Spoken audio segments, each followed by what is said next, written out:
Bonjour. Élection locale, l'opposition à quitte ou double de titrer Walf Quotidien dans sa livraison du jour, le journal annote s'unir ou périr. À la page 3, avec mon confrère Charlie Senghor, retenez par rapport à la stratégie gagnante pour l'opposition en vue des élections locales que le 23 janvier prochain, l'opposition fera face au pouvoir dans le cadre des locales. Pour espérer s'emparer de la majorité des collectivités, elle devra y aller en rang serré avec des listes communes et en misant sur des leaders au charisme avéré, capables de mobiliser. Et dans son décryptage toujours, mon confrère souligne que l'opposition se prépare activement à détrôner la majorité présidentielle des collectivités locales. Si les opposants partent à ces élections de manière dispersée, de prévenir Moussa Diop, enseignant à l'UGB, ils seront laminés. Et une telle défaite pourrait avoir des conséquences très lourdes pour les prochains scrutins. Pour lui, ils ont donc intérêt à parler d'une même voix afin de pouvoir introniser ceux qui sont capables de leur apporter des voix au niveau local. Le spécialiste des sciences politiques souligne que cette union pourrait permettre à l'opposition de développer des perspectives pour les prochaines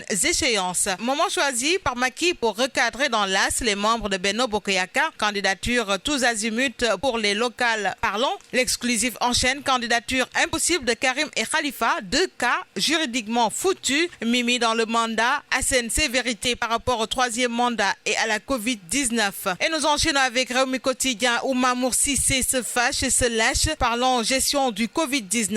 Il fait savoir que si Doc Babacar Niang était en Europe, il allait être radié. Le peuple sénégalais est le plus indiscipliné. Les tradipraticiens sont de grands bandits. Les non-vaccinés ne doivent pas aller à Touba. Et puis 25 morts en 48 heures au Sénégal. À noter. Et nous poursuivons avec l'I Quotidien. Abdoulaye Diouf Sarr, pourquoi on en veut au ministre de la Santé? Tel est le titre de mes confrères ce matin. Tandis que Vox Populi enchaîne pour renseigner qu'1 million de personnes ont été vaccinées. Dakar concentre 80% des cas positifs des femmes enceintes de 28 à 32 semaines atteintes de Covid-19. Sur les 50 533 cas guéris, les 37 000 ont été pris en charge à domicile. Mais dans la tribune, professeur Ibrahima Niang, socio-anthropologue, laisse savoir que c'est une partie des décès de Covid qui apparaît dans les statistiques. Dans la réalité, les vrais chiffres peuvent être plus terrifiants. Terrifiants ou pas, en tout cas, le Delta tue les fœtus. C'est ce que révèle Critique ce matin par rapport aux femmes enceintes et Covid. Delta s'attaque aux femmes enceintes. Des femmes de 28 à 32 semaines atteintes de Covid-19 se voient obligées de faire une césarienne. Moussa Samdaf, directeur de l'hôpital d'Al-Jam, a alerté sur les ravages du virus qui désormais n'épargne même plus les fœtus. L'équation des grossesses, justement, c'est ce qui est posé dans Source A. 25 décès en 48 heures, soit au total 1482 morts, 69 cas graves et 1329 nouveaux cas positifs. Reportage au CTE Delta au-dessus de Al-Jam. Livre Le Quotidien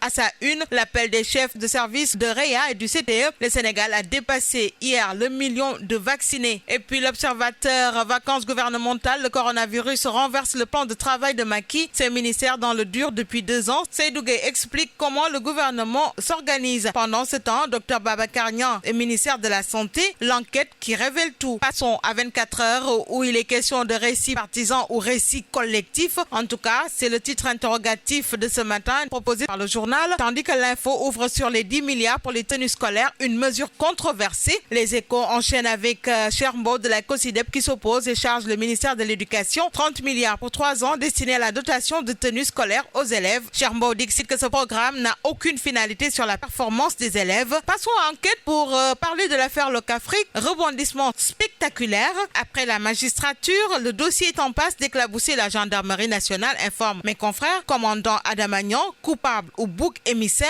En tout cas, dans l'évidence, la brigade de recherche est secouée, informe le journal. S'agissant toujours de l'affaire Locafrique et des dossiers. En parlant de la justice, justement, retenez avec Le Quotidien qu'il y a changement d'air à l'UMS. Ousmane Chimère Diouf succède à Télico. Il fait savoir qu'ils adopteront une démarche inclusive et participative faite de concertation et de dialogue. Source A revient, Ousmane Chimère Diouf élu à la tête de l'Union des magistrats sénégalais, les sous qu'il a hérités. Et nous passons à Dakar Times pour parler du rapport d'Afrobaromètre, la corruption au Sénégal, tandis que nous passons à Libération pour parler de ce règlement de compte sanglant à Djakhaï. Fallou Mbaye, 21 ans, pourchassé et tué. Il a reçu plusieurs coups de couteau au niveau du ventre et du cou à l'origine de l'altercation. Enef Thiam, âgé de 15 ans, en garde à vue. Une fille, son petit ami est meurtrier présumé, Benyaï, en fuite. Présidence de la Fédération sénégalaise de football, Sud Quotidien ouvre sur Senghor, maître du jeu, tandis que Sunulamb enchaîne avec la disparition samedi à 75 ans et l'inhumation à Touba combat de Mbaye Gueye. Qui était Mbaye Gueye se propose de vous faire savoir le journal, tandis que nous passons à Direct News, toujours dans la même lancée. Le drapeau de la reine sénégalaise en berne. Le premier tigre de Fass a rejoint au Panthéon Falang, Falaye Baldé,